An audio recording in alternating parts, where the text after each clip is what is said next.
Screen दिख रहा है आप लोगों को? Yes ma'am. Okay, so next is the latent learning. Latent learning जो होती है इसमें बेसिकली होता क्या है कि जो एक्विजिशन ऑफ रिस्पॉन्स है वो बैकड्रॉप में रहता है, वो डिस्प्ले नहीं होता है लर्निंग के टाइम पे, वो हिडन रहता है। हिडन यानी कि लेटेंट रहता है और जरूरत आने पर एक्सप्रेस होता है। और क्योंकि पूरा समय वो हिडन रहता है इसीलिए इसको लेटेंट लर्निंग बोलते हैं। ठीक है।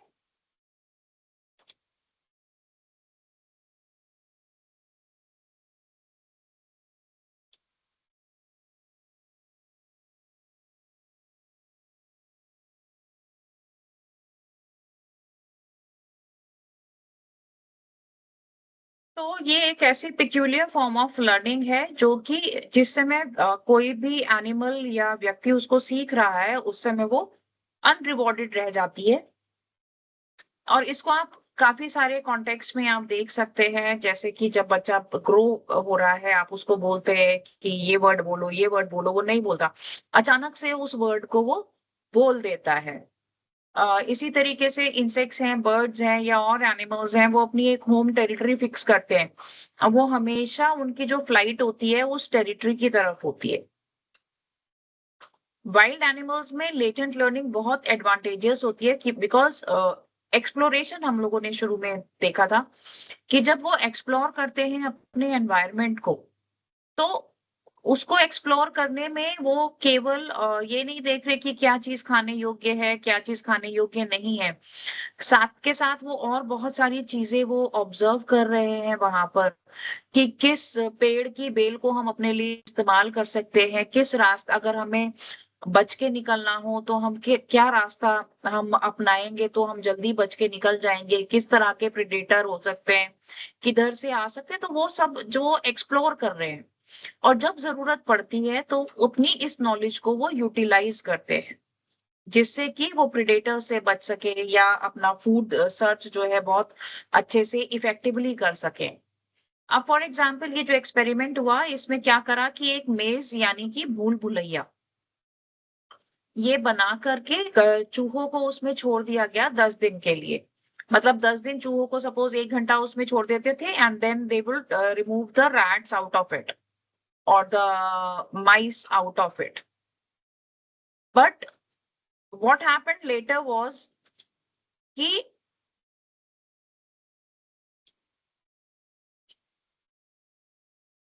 सो what happened later 11th day पे उन्होंने क्या करा, किसी एक कोने में उन्होंने फूड रख दिया। तो जो चूहे पहले से 10 दिन उसमें टहल रहे थे मेज में वो जल्दी पहुंच पा रहे थे उस फूड के पास। और अगर कोई नया चूहा था तो वो उस भोजन तक पहुंचने में थोड़ा ज्यादा समय लग रहा था। तो ये this is an example of latent learning.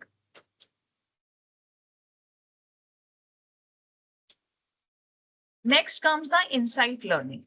Insight learning को हम प्रॉब्लम सॉल्विंग भी बोलते हैं कि इसमें क्या है कि एनिमल्स जो है अपनी प्रीवियस नॉलेज को या वॉट एवर नॉलेज दे है उसको वो यूज करते हैं प्रॉब्लम सॉल्व करने के लिए। दे में apply a trial and error approach. यहाँ पे जो है ये माना जाता है कि इसमें एक थिंक टैंक डिवाइस चलता है कि थिंक टैंक उनके ब्रेन में ऑलरेडी है, दे हैव सेवरल आइडियाज और उसकी सहायता से वो अपनी प्रॉब्लम्स को सॉल्व कर लेते हैं। इसमें कोहलर ने 1927 में चिंपैंजीज के ऊपर काफी काम किया था। अभी भी बिहेवियरल साइंटिस्ट जो है चिंपैंजी के ऊपर बहुत काम करते हैं।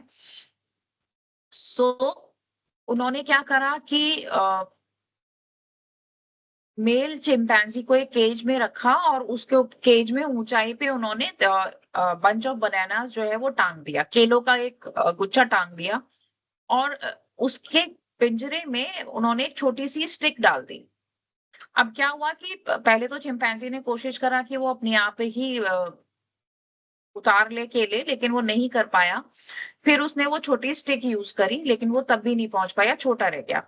फिर उसने देखा कि बाहर एक थोड़ी लंबी स्टिक पड़ी है, तो उसने क्या करा, उसका हाथ नहीं जा रहा था वहां तक, उसने क्या करा कि जो छोटी स्टिक थी वो उसको लेकर के उसने पहले बड़ी वाली स्टिक अपने पास खींची फिर उसने बड़ी स्टिक से अपना जो केले थे वो उसने उतारे। तो ये इनसाइट लर्निंग हो गई, प्रॉब्लम सॉल्विंग हो गई कि किस तरीके से दिए गए रिसोर्सेज में एक्ट करके वो अपनी प्रॉब्लम को सॉल्व कर सकते हैं। तो इसका एक बहुत अच्छा जो एग्जाम्पल है इनसाइट लर्निंग का, जो आप सबने बचपन में पढ़ा होगा, द थर्स्टी क्रो। ये स्टोरी आई थिंक आप सब लोगों ने पढ़ी होगी, प्यासा कौवा, कि जिसमें कौवा जो था वो बहुत प्यासा था, उसको प्यास लगी, उसने देखा है घड़े में पानी है लेकिन पानी बहुत नीचे था, तो उसने पास पड़े हुए पत्थर डाल करके उसने क्या करा कि ये जो पानी का लेवल ऊपर आ गया। तो this is insight learning. So these are the different examples of insight learning. एक तो स्टिक्स वाला है, आप यहाँ पे देख सकते हैं कि ये स्टिक्स है, और दूसरा है कि एक कमरे में उन्होंने बहुत सारे बॉक्सेस डाल दिए और ऊपर कुछ फ्रूट्स टांग दिए। तो चिंपैंजी ने इन बॉक्सेस को उठा करके एक अपना लेवल ऊंचा किया, उन पे चढ़ के वो फ्रूट्स ले पाया। So this is one of the examples. Next is that imprinting. Imprinting को डिस्कवर किया था लॉरेंस ने 1966 में प्रीकॉक्सियल बर्ड्स में, जैसे कि ग्रे लैग गीज है। तो उन्होंने क्या पाया कि ये जो बर्ड्स हैं, ये इनके जो यंग वंस हैं, ये जिस मूविंग ऑब्जेक्ट के संपर्क में आते हैं सून आफ्टर हैचिंग, मतलब अंडे से चूजा निकलते के साथ जिस पहले मूविंग ऑब्जेक्ट के संपर्क में आता है, वो इम्प्रिंट हो जाता है उसके ब्रेन पर एज अ मदर। तो जहां जहां वो ऑर्गेनिज्म या वो ऑब्जेक्ट जाएगा, उसके पीछे पीछे सारे के सारे चूजे चले जाएंगे। तो ये कहा जाता है कि ये जो यंग वंस हैं, they have been imprinted on that object और एनिमल और ह्यूमन बीइंग। तो इम्प्रिंटिंग के लिए ये जरूरी है कि एक बहुत स्पेसिफिक क्रिटिकल पीरियड होता है न्यूबॉर्न की लाइफ में, जिसमें ये इम्प्रिंटिंग होती है। इसी इम्प्रिंटिंग की हम यूज करते हैं when we are talking about the amphibians. Amphibians में जिस पॉन्ड में स्पॉनिंग हुई होती है, जहां पे वो हैच आउट होते हैं, उसकी जो स्मेल है वो इम्प्रिंट हो जाती है उनके सिस्टम के ऊपर, जब वो हैच आउट होते हैं in the form of a tadpole. तो वो स्मेल इम्प्रिंट हो जाती है and they refrain from mating with the individuals belonging to the same spawn. मतलब सेम स्पॉन को तो अवॉइड करते हैं, लेकिन उसी पॉन्ड के दूसरे स्पॉन का अगर इंडिविजुअल है, उसके साथ वो मेटिंग कर ले जाते हैं। So this is also another case of imprinting. तो डिमॉन्स्ट्रेशन के लिए अब ये एक आपका प्रैक्टिकल आ गया, एक कल आया था इवान पावलोव का एक्सपेरिमेंट जो था, एक ये प्रैक्टिकल एक्सरसाइज है। हाउ दे डिमॉन्स्ट्रेट इम्प्रिंटिंग, कि जो वो कुम्हार की चाक होती है उस टाइप का एक पहिया लगा करके उसके ऊपर एक ये मॉडल है डकलिंग का, ये डक का मॉडल है, और इसको घुमाया जाता है, इसके ऊपर एक फ्रेशली हैच्ड चिकन या चूजा जो है वो रखा जाता है, और ये जब घूमता है तो धीरे धीरे जो ये चूजा है ये इम्प्रिंट हो जाता है इस डक के लिए, जो ये मॉडल डक है इसके लिए इम्प्रिंट हो जाता है और इसको फॉलो करता है। तो इम्प्रिंटिंग के कुछ कैरेक्टरिस्टिक्स हैं कि पहला तो ये है कि ये इरिवर्सिबल प्रोसेस है, और ये जो है किसी भी एनिमल की लाइफ में एक ऐसे समय पर होता है जो कि बहुत सेंसिटिव पीरियड होता है, और ये उसके डेवलपमेंटल स्टेज की पर्टिकुलर स्टेज होती है जहां पर किसी चीज के लिए इम्प्रिंटिंग जो है वो पॉसिबल होती है, इन्नेट है। और जो इम्प्रिंटेड एनिमल है वो अपनी filial, sexual and social behaviour उस ऑब्जेक्ट के प्रति अपनी दिखाते हैं, और बाकी रिस्पॉन्स, बिहेवियरल रिस्पॉन्सेस आने से बहुत पहले इम्प्रिंटिंग जो है वो कंप्लीट हो चुकी होती है। इसीलिए आप लोगों ने ध्यान दिया होगा अपने घर में भी कि जो न्यू मदर्स होती हैं, जो नर्सिंग मदर्स होती हैं, उनको मना किया जाता है कि डिओड्रेंट मत यूज करो, परफ्यूम्स यूज मत करो। वो इसलिए होता है कि जो छोटा बच्चा होता है वो इम्प्रिंट हो जाता है स्मेल के लिए, वो अपनी मदर की स्मेल से इम्प्रिंट होता है। उस स्मेल से अपनी मदर को आइडेंटिफाई करता है। जब वो शक्लें भी नहीं पहचानता है, अपनी माँ की स्मेल पहचानता है। तो अगर आप परफ्यूम यूज कर रहे हैं तो बच्चा उस पर्टिकुलर स्मेल के लिए इम्प्रिंट हो जाता है। तो कोई भी उस स्मेल को, अगर कोई उस पर्टिकुलर परफ्यूम को यूज करेगा तो वो उसको अपनी मदर की तरह ट्रीट करेगा, छोटा बच्चा। इसीलिए मना करते हैं कि परफ्यूम्स वगैरह नहीं लगाए जाते हैं उस क्रिटिकल पीरियड में, जब बच्चा बहुत छोटा है। तो इसकी सिग्निफिकेंस क्या है, ये मैंने आपको बता दी है कि सोशल ऑर्गेनाइजेशन में बहुत इंपॉर्टेंट होता है। और जो किन सिलेक्शन है, that is also based on imprinting. Sexual imprinting animals में जो भी मैंने आपको एम्फीबियंस की एग्जांपल दिया, that is a part of sexual imprinting. तो इसी तरीके से नेगेटिव इम्प्रिंटिंग भी हो सकती है कि एक ट्राइब है, जहां पर ये ताइवान में ट्राइब है, वहां पे वो लोग जो अपना बचपन साथ में बिताते हैं, they don't like to be married off. They will remain friends but they will not marry. Next is the memory. whatever you learn, whatever an organism learns, जब तक वो उसके ब्रेन में सुरक्षित नहीं रहेगा, जब तक वो मेमोराइज नहीं होगा, लर्निंग का कोई औचित्य नहीं रह जाता है। मेमोरी इज नॉट ओनली कि जो आपने सीखा आप उसे लिख पाए या आप उसको वर्बेटम आप बोल पाए, it's not like that. Memory जो है, अगर हम बात कर रहे हैं इनसाइट लर्निंग की या लेटेंट लर्निंग की, तो समवेयर मेमोरी इज देयर, है ना। तो ये जो मेमोरी है, इसके बिना मतलब कि रिकलेक्ट कितना कर पा रहे हैं, जो भी इंफॉर्मेशन हमने एक्सपीरियंस से हमने गेन करी है, उसको कितना रिकलेक्ट कर पा रहे हैं, तो that is memory.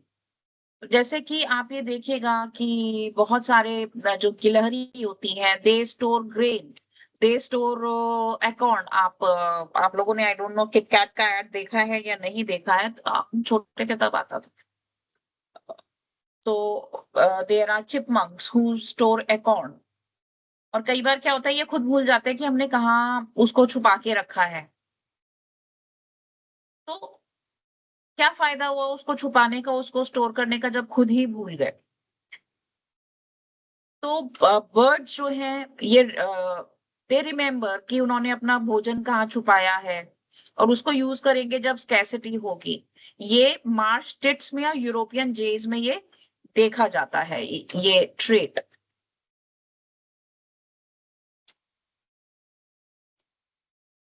Then there is radial maze experiment, जिसकी हम कल बात कर रहे थे, कि जहाँ पे आपने चूहे को एक मेज में छोड़ा और कुछ सेलेक्टेड आर्म्स पे आपने जो है वहां पे फूड रखा। अब इसमें अगर आसपास कुछ लैंडमार्क्स हैं इस मेज के बाहर, मतलब ये जो आपने भूल भुलैया भुलैया का सेटअप बनाया है, इसके बाहर अगर मान लीजिए कोई लैंप रखा है या कोई और लैंडमार्क है, उसको भी यूज करता है। अगर आपने ये लैंडमार्क्स मूव कर दिए या आपने इस मेज को घुमा दिया, तो जो चूहा है वो कंफ्यूज हो जाता है। So these are the experiments which are conducted for memory experiments.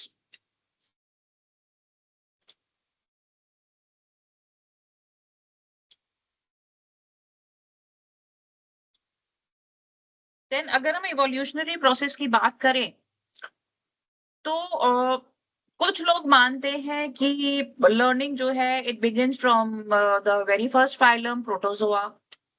लेकिन क्योंकि एनवायरनमेंट जो है वो चेंज होता रहता है, साइकोलॉजिकल मेकअप्स चेंज होते रहते हैं एनिमल्स के, तो this can be discussed, but learning is always species specific.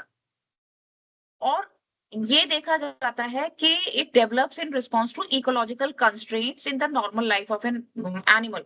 ऐसे एनिमल्स जो ज्यादा एनवायरमेंटल कॉम्प्लेक्सिटी में रहते हैं, एनवायरमेंटल कॉम्प्लेक्सिटी जिन एनिमल्स के लिए ज्यादा है, उनका क्या है कि उनकी लर्निंग ज्यादा होती है।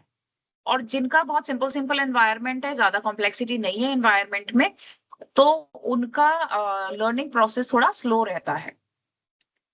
तो लर्निंग को दो तरीके से आप स्टडी कर सकते हैं, एक तो फाइलोजेनी ऑफ लर्निंग है और एक डिफरेंसेस जो देखे जाते हैं इन द लर्निंग एबिलिटीज। तो प्रोटोजोआ में हालांकि प्रोटोजोआ में कोई न्यूरॉन्स वगैरह होते नहीं है, सिंगल सेल एंटिटी है, बट ये देखा गया है कि when the protozoans like paramecium they are pass through a tube, उनके कल्चर को अगर एक ट्यूब से पास किया जाए तो ये देखा जाता है कि अगर आप इस चीज को बार बार करेंगे तो पैरामीशिया जो है उससे एस्केप होने में कम टाइम लेते हैं। 10-15 ट्रायल्स के बाद वो उस ट्यूब से पास होने में कम टाइम लेते हैं। तो you can call it habituation और लर्निंग, आई मतलब this is under trial, this is still under trial. Then helminths की अगर हम बात करें तो हेलमिन्स में हालांकि आमतौर पे ये समझा जाता है, यही सिखाया जाता है कि they have degenerated nervous system, but the platyhelminths also they have a very well developed bilateral nervous system. They have a very well developed ventral nerve cord, then they have dorsal and lateral nerve cords, उसमें connectives भी होते हैं। bilaterally symmetrical हो गया है और उसमें भी habituation और क्लासिकल और इंस्ट्रूमेंटल कंडीशनिंग कुछ एक्सपेरिमेंट्स में देखी गई है। इसी तरीके से एनालिड्स में टीमेज और कंडीशनिंग एक्सरसाइजेस की गई हैं and they have been successful. Then arthropods में हैबिचुएशन, टीमेज और कम्युनिकेशन, जब हम अगला आगे पढ़ेंगे, कल से हम कम्युनिकेशन करेंगे, तो जो लैंग्वेज ऑफ बीज है, लैंग्वेज ऑफ बीज is based only on memory. जो हम वैगल डांस की बात करते हैं, अगर वो मेमोराइज नहीं करेगी पाथ तो वो कैसे आके बताएगी, और जो देखने वाली, उसको ऑब्जर्व करने वाली बीज हैं, अगर वो मेमोराइज नहीं करेंगी तो वो कैसे पहुंचेंगी। तो that is based on memory only. Then mollusca, mollusca में गैस्ट्रोपॉड्स और सिफेलोपॉड्स जो है, ये भी, इनको भी देखा गया है कि they learn in their environment. और ऑक्टोपस जो है, ये सबसे ज्यादा केपेबल माने गए हैं of learning the complex problems.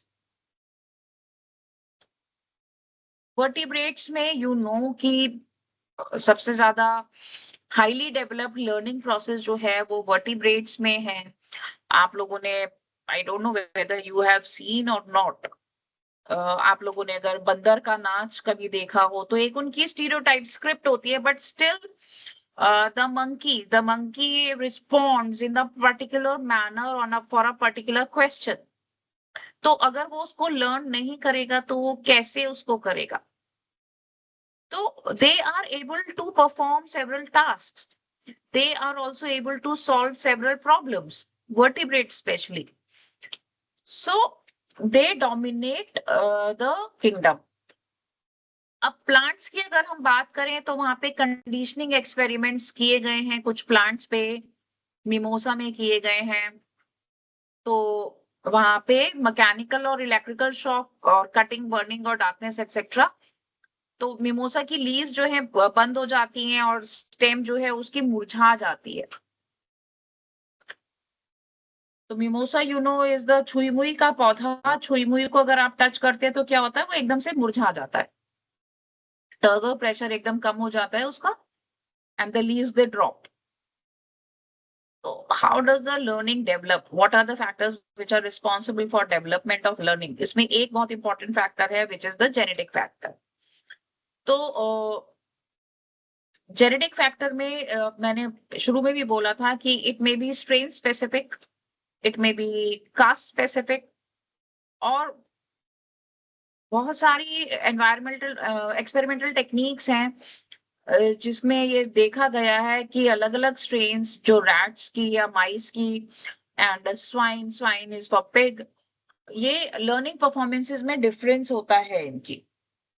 Then domestication,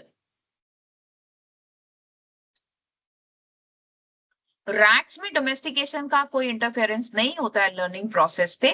और ये भी देखा जाता है कि जो लेबोरेटरी रैट्स हैं वो लर्निंग एक्सपेरिमेंट्स में ज्यादा अच्छा परफॉर्म करते हैं the wild rat, maybe because they are used to that particular environment.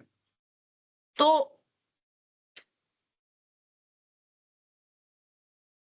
अब अगर हम रेहेसिस मंकी की बात कर रहे हैं, जो उनके अर्ली एक्सपीरियंसेस होते हैं, उसके ऊपर उनका लर्निंग प्रोसेस बहुत हद तक डिपेंड करता है। और डॉग्स जो हैं, जो इम्पॉवरिशमेंट कंडीशंस में जिनको रेयरिंग होती है, मतलब इम्पॉवरिशमेंट होता है कि जहाँ पे उनको प्रॉपर खाना-पीना नहीं मिलता है या उनका परसेप्चुअल एक्सपीरियंसेस कम होते हैं, तो they are inferior learners as compare to the dogs जहाँ पे नरिशमेंट प्रॉपर है और उनको परसेप्चुअल एक्सपीरियंस भी उनको अच्छे मिल रहे हैं, तो दे विल बिकम, मतलब एनवायरमेंटल कॉम्प्लेक्सिटी उनकी बढ़ गई है, तो they become a better learner. और चिंपैंजीज में जो अर्ली एक्सपीरियंसेस होते हैं, they also help in their learning capabilities. तो चिंपैंजीज में ये देखा जाता है कि जो लैब रियर्ड चिंपैंजी होते हैं, क्योंकि लैब में क्या है कि एनवायरमेंटल कॉम्प्लेक्सिटी नहीं होती है, वो इंफीरियर होते हैं वाइल्ड बॉर्न इंडिविजुअल से। जो वाइल्ड में चिंपैंजी है, वहां पे एनवायरमेंटल कॉम्प्लेक्सिटी बहुत ज्यादा है। तो wild chimpanzees, they learn better than the laboratory reared chimpanzees because they have more environmental complexity. Then there are ontogenic changes. Ontogenic changes is the developmental changes. तो as के साथ साथ लर्निंग कैपेबिलिटीज जो है वो बढ़ती हैं या घटती हैं। एक पर्टिकुलर एज होती है जिसमें कोई भी यंग एनिमल है वो ज्यादा सीखता है। उस एज में वो जो सीखता है उसको याद भी रखता है ज्यादा। तो वो जो एक सेंसिटिव पीरियड है, वहां पर लर्निंग कैपेबिलिटीज ज्यादा होती। उससे पहले और उसके बाद में लर्निंग एबिलिटीज कम हो जाती है। जैसे कि डकलिंग में हमने इम्प्रिंटिंग देखा, वो बिल्कुल पहले दिन हो जाती है, हैचिंग के पहले दिन हो जाती है। और जो व्हाइट क्राउन स्पैरोज हैं, वो they will learn a song between 10 to 50 days of age. जो उनका स्पीशीज स्पेसिफिक सॉन्ग है, वो 10 से 50 दिन की आयु में वो सीखती हैं। मैन में भी जो लैंग्वेज एक्विजिशन है, वो फास्ट होता है 2 से 7 साल की एज के बीच में, क्योंकि वही समय है जिसमें बच्चा अपना वोकल कॉर्ड्स उसकी डेवलप हो रही हैं और साथ साथ वो सीख भी रहा है, शब्द बनाना सीख रहा है। तो उस समय लैंग्वेज एक्विजिशन अच्छी होती है।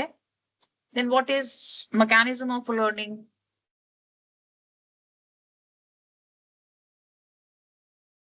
तो लर्निंग परफॉर्मेंस जो होती है वो बेस्ड होती है न्यूरल ऑर्गेनाइजेशन की कितनी कॉम्प्लेक्सिटी है। तो इसको डिसाइफर करना, इसको समझना अभी थोड़ा मुश्किल है। लेकिन अभी ये देखा गया है, साइंटिस्ट ने जो एक्सपेरिमेंट्स करे हैं, उन्होंने cranial, not cranial but cerebral complexity उन्होंने देखी है कि किस तरह के इसमें कितनी कॉम्प्लेक्सिटी ऑफ ब्रेन बढ़ जाती है या कम हो जाती है। Similarly the weight and size of the brain, जैसे फिजियोलॉजिकल चेंजेस कुछ आते हैं।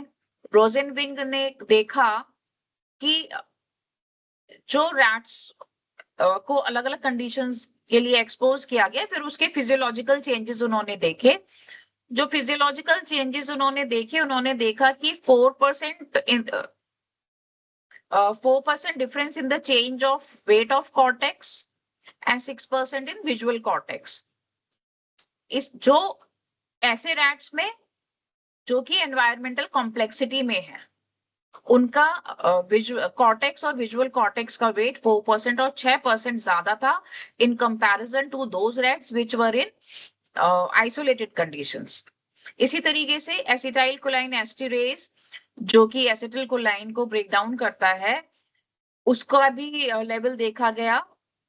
और ये देखा गया कि इसमें भी, इसके अमाउंट में भी डिफरेंस आता है, ये ज्यादा होता है एनवायरमेंटल कॉम्प्लेक्सिटी में। साथ ही साथ आरएनए जो है वो ज्यादा लेबाइल होता है डीएनए के मुकाबले लर्निंग प्रोसेस में। और ये चेंजेस देखे गए प्लेनेरियंस में। प्लेनेरियंस क्या है? These are the platyhelminths. तो हेडन और लैंजे ने देखा कि एक नया प्रोटीन बनता है जिसको उन्होंने S100 नाम दिया। ये ब्रेन स्पेसिफिक प्रोटीन है, ये लर्निंग के समय पर बनता है प्लेनेरियंस में। इसी तरीके से Beach et al 1969 and Kahn et al 1970 इन्होंने देखा कि प्रोटीन सिंथेसिस बढ़ जाता है हिप्पोकैम्पस में लर्निंग के दौरान, क्योंकि मे बी वहां पे कुछ बायोकेमिकल ऑल्टरेशन ब्रेन में उस समय आ रही है। तो आरएनए और प्रोटीन का बायोसिंथेसिस जो चेंज हो रहा है लर्निंग प्रोसेस के साथ साथ, इसको अभी पूरी तरीके से इसके बीच में क्या रिलेशनशिप है अभी ये पूरी तरीके से एस्टैब्लिश नहीं हो पाई है। इसी तरीके से इलेक्ट्रोफिजियोलॉजिकल चेंजेस हैं इसमें, जो है इलेक्ट्रोड्स इम्प्लांट करे जाते हैं और फिर उनका पैटर्न स्टडी किया जाता है। Then there are anatomical structures associated with learning कि ब्रेन का कौन सा पार्ट जो है वो एसोसिएटेड है। तो इसमें जो देखा गया है दैट वी विल कुछ पार्ट्स का साइज बढ़ जाता है। सेरेब्रल कॉर्टेक्स में नियोकॉर्टेक्स जो है ये न्यूली इवॉल्व्ड ब्रेन पार्ट है मैमल्स में, और क्योंकि ये केवल मैमल्स में और मैमल्स की जो लर्निंग एबिलिटीज है वो सबसे ज्यादा है, तो ये माना जाता है कि नियोकॉर्टेक्स जो है ये इंपॉर्टेंट है लर्निंग प्रोसेस में। एंड लैशले ने कहा कि कॉर्टेक्स का रोल भी बहुत इंपॉर्टेंट है लर्निंग में। उन्होंने ये कहा कुछ रैट्स का उन्होंने विजुअल कॉर्टेक्स रिमूव कर दिया। तो जब उन्होंने विजुअल कॉर्टेक्स रिमूव कर दिया तो they were not able to distinguish between the two colours. तो वो जो डिस्क्रिमिनेशन था ब्लैक और व्हाइट कलर में वो उसको नहीं कर पाए। दैट मीन्स कि visual cortex is important part of learning.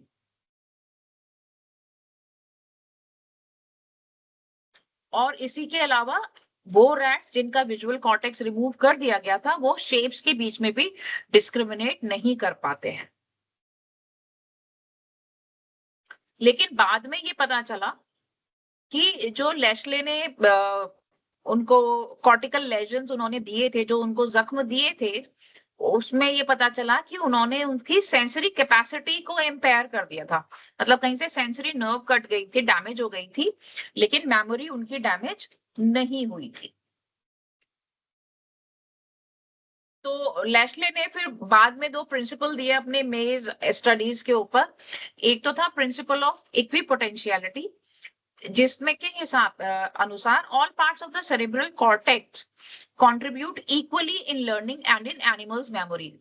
मतलब कि सेरेब्रल कॉर्टेक्स पूरी तरीके से उसके सारे पार्ट्स इक्वली कंट्रीब्यूट करते हैं लर्निंग में और मेमोरी में। दूसरा है प्रिंसिपल ऑफ मास एक्शन। उन्होंने कहा the entire cerebral cortex is necessary for learning as a degree of impairment in learning was proportional to the areas of cortex remove। मतलब कि पूरा कॉर्टेक्स लर्निंग के लिए जरूरी है, उन्होंने जितना कॉर्टेक्स को डैमेज किया या रिमूव किया उतना ही कमी आई लर्निंग में उस एरिया के हिसाब से। तो